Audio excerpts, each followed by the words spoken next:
So good afternoon. I represent Kaspa here. So Kaspa is the layer one that's used to hit as a top 20 market cap blockchain layer one in the market. But in this speech, I don't want to sound like a salesman. I don't want to talk about why Kaspa is a great chain and everyone should use it. I want to talk a bit about what kind of problems the current civilization is still facing and why necessarily when you look for a solution, you will come to Kaspa or any chain that looks like Kaspa and takes that as a necessity for the future of the internet. So the first thing I want to talk about is the regression of coordination. I want to talk about globalization because arguably globalization can date back to the 15th century for the earliest, right? Where people still use gold and tusk and shells to trade each other for different kinds of goods. But over the past few decades of years, as you can see, that globalization is no longer just about global trades. It is about global coordination at scale. As you can see here, that if you want to make an airplane, you have to collect different pieces and have different manufacturing lines in different countries. But since 2015, approximately 10 years ago, that we've started to hear of terms like globalization or deglobalization. And on my far left, you can see this Economist magazine cover. This is a cover article in January 2019, and it was titled as above. So basically it says globalization and the future of global commerce. Well, I think this framing misses something more important because this framing of global commerce sounds like, it's just a slowdown in trade or capital inflows and outflows. And I think what's actually degrading is a coordination capacity around the world. It results in supply chain fragmenting and efficiency economy disappearing. And of course, different countries lose their competitive advantage, and therefore you don't have scale economies. So as a corollary, almost the cost of everything in our life, the core CPIs, have been rising up, right? Like from everything, from gasoline to food, and then to chips and electricities and utilities, the price of everything just goes up. So this is not just an economic shift. I think this is more about a civilization regression in coordination.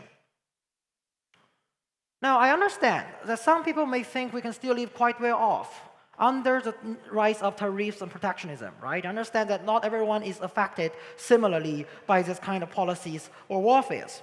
But if you think about some of the biggest challenges the world is facing of today, then you definitely realize that these are not resource problems. These are all coordination problems. What do I mean by that? If you look at these problems for malnutrition, it is caused not because we not have enough food, but because distribution channels fails. Or if you look at climate change, which is a textbook coordination problem, or global pandemics, where we've witnessed with COVID-19 that information asymmetry and lack of coordination can make a complete different result. Or inequality, which is caused or driven by uneven access to welfare system, and geopolitical fragmentation or conflicts, where trust breaks and cooperation stalls.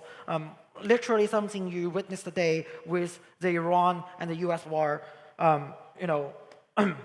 that drives up the price of the gasolines and oil. So again, these are not resource problems. These are coordination problems. Even in emerging fields like AI, that we think a multiple agent AI system is far more valuable than a large language model system, right? Simply because we think the AI agents, they can play different roles and different parts, and therefore they can commit to coordination in different kinds of tasks. So in this slide, you can even see, there's a data showing that every day or every year we have enough food to feed 3 billion people, but this food just go to waste.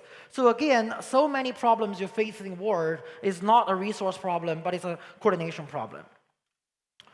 So what is the argument or proposal we have today that independent of blockchain, before we talk about Kaspa? We think the coordination problem is a stack hunt. And the stack hunt is a classic coordination game that in game theory, which illustrates the tension between safety and cooperation. So this is a game that requires coordination. It's not like the prison's dilemma, which basically says that people should stay quiet and not coordinate. So for an optimal strategy for this kind of game, in a stack hunt, two players can either choose to hunt a choose to hunt a stack together, which means you have high payoff, 3 and 3, but only if people coordinate with each other, you can have that high payoff. Or you can hunt a hare alone, which is, have lower payoff, but you will have guaranteed payoff. So if you coordinate each other to hunt for a hare, then you get 1-1. But if you go for a stack and the other guy go for a hare, then you get 0, but the one who went for the hare get 2. So again, the core problem here is not about incentives, right? But it's about uncertainty about other people's actions. Specifically, when you apply this to the blockchain concepts, you realize the problem is not always just about liquidity, which is incentives, but it is also a lot of times about, I don't know what other people will act, so I will choose not to act or not to do anything or stay passive. So the problem we discussed today is, do we have a way to get the players to the point of economic efficiency rather than pursuing for suboptimal outcomes? So unfortunately, the problem is the internet today doesn't solve this problem. And that's why we always call the blockchain world the Web3 network. The difference is the Web2 network doesn't solve the coordination problem. In many ways, it does the opposite. It amplifies voices, but not alignment. And it drives and connects information, but not commitment. Every day on crypto Twitter, you can see a lot of people talking about a lot of ideas. But very few times people can actually reach consensus and choose to do something together and make some change to the world. So we are more connected than ever, but less coordinated. It turns people into atomic and isolated decision makers, and that's the failure of the current Web3 systems and blockchains. So for coordination to happen, we have to have a lot of things. We have to have aligned incentives. We have to have common knowledge, credible commitments, trust of substitutes or communication channels, blah, blah, blah, blah. But out of all these, the one that dominates all is credible commitment. And it is definitely not provided by the currently existing protocols that are popular. Well, the Kaspa founder, Dr. Sampolinsky, also drew the same opinion in his recent Oxford talk. Because without credible commitment, the agreements are just cheap talk, and cooperation becomes risky. Everyone waits for everyone else to make some move first. One possible solution to this, we argue, is the coordination market. It does 3 critical things. Firstly, it converts expectations to commitments, because this is a visible signal that is priced, so instead of guessing what others will do, you can see it. And secondly, it enables conditional participation. So basically you say, I will act if someone others act first. And thirdly, it introduces economic exposure. So now we're not just verbally committed to something, but we're financially committed to something. I will illustrate examples with a few examples in a minute. In general, with such credible commitment system, you don't need centralized trust. And you can have what we call as trustless coordination, such as data ingestion from a permissionless, non-reputation-based system. And this is a mechanism design that we propose that can be offered or provided by the trust model of Kaspa. So there's only one hard constraint before we talk about the system and technology. The constraint is that the coordination market has to work if the underlying system can process information and reach consensus in real time, right? Because if it takes too long to reach a consensus, the risk will accumulate and the opportunity of trade just collapse. So as of today, the Web3 world doesn't really solve this problem. On one hand, you have systems such as Zcash or Ethereum, arguably, have rather strong decentralization claims. But the problem is they have delayed finality. Usually takes minutes or even hours. And on the other hand, the high-speed systems such as Solana, they have weaker decentralization assumptions. And sometimes it goes out of service when trying to be more decentralized. And even by the time we're talking right now, you can see on Twitter or see in the news that Sui network just reported another outage, and people need to wait until the network is recovered. And this is something, again, you can see immediately right now on your phone, check it on Google, and see Sui is going outage again. So basically, we face a trade-off between decentralization and real-time coordination. For coordination market to scale, unfortunately, we need both. Coordination is inherently time-sensitive, and it's very important to understand that. So here's the example. Assuming that everyone here is part of the internet money flow, so in human words and in simple terms, basically you own, let's say, a few thousand US dollars or USDTs on the network and DeFi world, and you try to place it here and there. So earlier this year, there was a discussion by the SEC. They want to kick out the D80 companies, such as MicroStrategies, led by Michael Saylor, out of the MSCI indexes. So on the left side, on my right hand, you can see there is a JP Morgan warrants MSCI decisions, could force strategy out of top equity indices.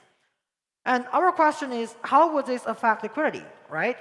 So when you think that we don't know if this is happening or not, and we want to have a real-time monitor of this incident or event, we want to say something like this. You say, if I am a liquidity provider, I want to put my money in here and read internet information in real time. Whenever something such as, the MicroStrategy or D80 stocks is kicked out of the MCI, which may affect my positions, I want to immediately have a finalized attestation and then rebalance my position in real time. Without a real-time decentralization, I can only wait for other people to give me information. And this is extremely unfair and problematic for those who don't have a special server when they want to do trades at exchanges or on any kind of market. In general, we're happy to see that people can make profit out of information asymmetry or of their independent judgment and knowledge. But we don't like people just making money or having unfair advantage just because they have faster internet speed. So this is number one example, and the solution we provided is as following. So basically for Kaspa network, that you can generate 10 blocks with over 600 and even 1,000 nodes around the world. So basically, the Kaspa network allow you to sample a majority like every second time. So for instance, in 4 seconds time or 5 seconds time, you can sample about 50 blocks. And usually the majority of these blocks are honest. So therefore, you have an essentially decentralized information source that gives you a pretty much confident judgment that can allow you to read internet information real time. And this is uniquely provided by Kaspa Network. This cannot be provided by Solana because it's not centralized enough. On the other hand, it cannot be supported by Ethereum or Zcash simply because they are not this fast. The 10 blocks per second feature is extremely important for you to have real-time decentralization and information. So in this example, again, to summarize, that you can just imagine if the communication signals arrive too late, the trade opportunities just vanish, and you will have accumulated risk and miss the opportunity completely. So I think to summarize this, the best arguments is made from Michael Sutton and Jonathan, which are basically the two core backbones of Kaspa network. So basically, the tension is structural because in proof-of-stake system, finality means accumulating staked votes. And theoretically, the more decentralized this kind of stakes is, then the more time is required to reach finality. So here discussed decentralization around security mechanism itself. It is whether or not you want to stake in proof-of-stake system with tokens, or you want to stake in hardwares in proof of work. And again, I think the current wave of the stock pump of storage, like SanDisk in the US stock market, is also a signal saying that the preference is with staking with hardwares. So our proposition is proof-of-work network just works so differently because it samples the hardware space without requiring the protocol to explicitly collect evidence from a majority of miners. So each block in itself is a statistical proof that the finder outcompeted the full network's hash power. So this process is, independent from how many individual miners participate. And for these precise reasons, the Ethereum researchers also try to introduce like rotating committees as an attempt to solve this problem, but just cannot solve this problem. So here's another example to understand why it is important and how coordination is required for an optimal outcome. So for instance, right, let's just taking an example. Let's say if we have a better DeFi system with better market efficiency, and I want to move from this market to a new market. How do I get to there? Like, apparently, the problem is people think, hey, with a new market system there, whatever name it is, if it's Kaspa or not, doesn't matter. You don't have liquidity there. So maybe someone will say, hey, I would move there if there's 500 million liquidity there. And then someone sees this, and someone can then say, hey, I will move there if there's 400 million liquidity there. And then someone else will join and say, hey, I'll move there if there's 50 million liquidity there. So basically, in general here, you can see people can have a step-by-step coordinated effort. And oftentimes, we think these efforts are extremely important when you need collaborations. A bit sensitively speaking, that these collaborations are oftentimes observed with, let's say, protest marches, where you have to make sure to make people believe, other people will be there, so I should be there as well. So in general, so this is another illustration when, again, the majority is sampled every 5 seconds, and again, we see, 95.5% people will join the system, so I should join the system as well. So to summarize this, I want to highlight that Kaspa network is just for a scalable and trustless coordination, and it is based on real-time decentralization. I think this is an extremely important solution because I don't think the current problem is, hey, we need higher TPS or need a different layer 1. But we need a solution to build a trustless coordination network so people can unite together to fight against the coordination problems. And we do believe most of the global challenges of today are coordination problems instead of the resource problems. And with all that, we believe that Kaspa offers you a unique solution. And thank you very much.